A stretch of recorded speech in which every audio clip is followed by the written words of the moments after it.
पका हुआ होगा, क्योंकि सुख एक ऐसा है, सुख यानी तोता, या तो ये उसी फल में चोंच लगाता होगा जो पका हुआ होता होगा, या फिर सुख की चोंच लगने से ये कच्चा फल भी पका हुआ हो जाता है।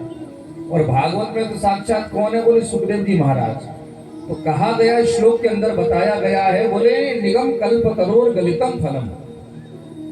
निगम कहते वेद रूपी वृक्ष का पका हुआ फल है श्रीमद् भागवत महापुराण, और साधारण सुख का मुख नहीं, सुख मुखाद अमृत द्रव संयुक्त।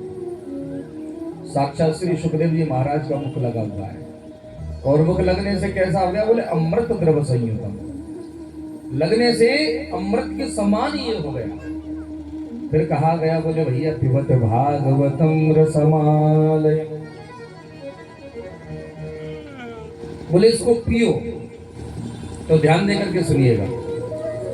लेकिन किसी सज्जन ने कहा, बोले महाराज भागवत की कथा को पिया थोड़ी जाता है, उस भागवत की कथा को तो सुना जाता है,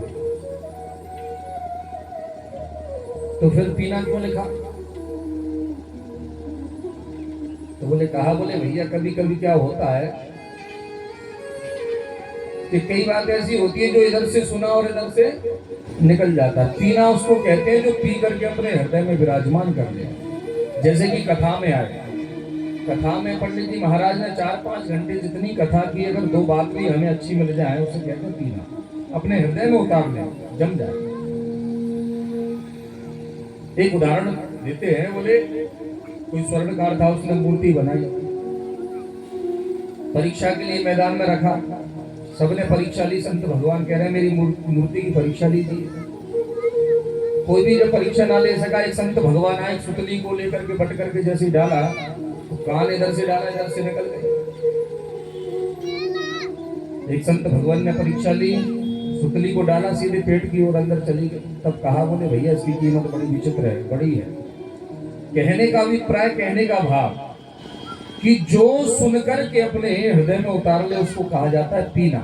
इसलिए श्लोक के अंदर कहा गया, बोले भैया इसको सुनो नहीं, सुनने वाली बात तो सुन करके निकल जाती है, लेकिन जो हृदय में उतार लेते हैं उसको कहते हैं पीना। तो कहा, बोले पिबत भागवतम रसमालय, मुहुरहो रसिका भुवि भावुक।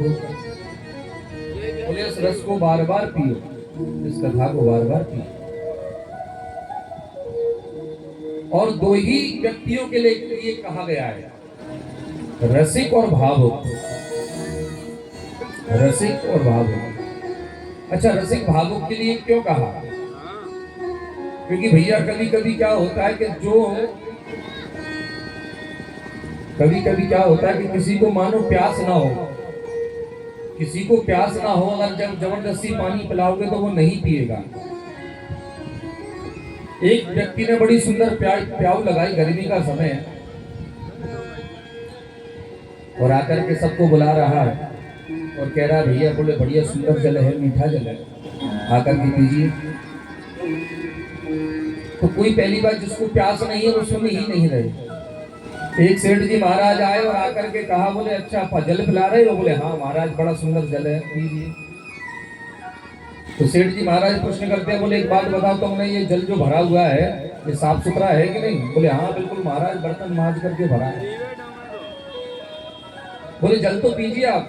बोले हाँ जल तो जरूर पिएंगे, लेकिन एक बात बताओ, कुएं का है, बावड़ी का है, हैंडपंप का है, भैया कहाँ से लेके आए? बोले नहीं महाराज बढ़िया कुएं का जल है, शुद्ध जल है, कुएं का जल है। अच्छा, फिर प्रश्न किया, बोले एक बात बताओ भैया, कहीं ज्यादा ठंडा तो नहीं है, कहीं हमारा गला खराब हो जाए, व्यवस्था बिगड़ जाए? बोले नहीं महाराज बिल्कुल ठीक ठाक जल है, आप पीजिए एक बार। अच्छा, ये प्रश्न किस लिए हो रहे हैं? क्योंकि प्यास नहीं है। अब कहीं ये व्यक्ति दूर भज जाए जहां जल की कोई व्यवस्था ना हो, गर्मी का समय हो, और फिर अगर कोई लाकर के जल दे तो ये प्रश्न करेगा? नहीं करेगा। इसीलिए बोले भैया जिसको प्यास नहीं है वो पान नहीं करेगा। इसीलिए कहा, बोले रसिक और भावुक ही आए।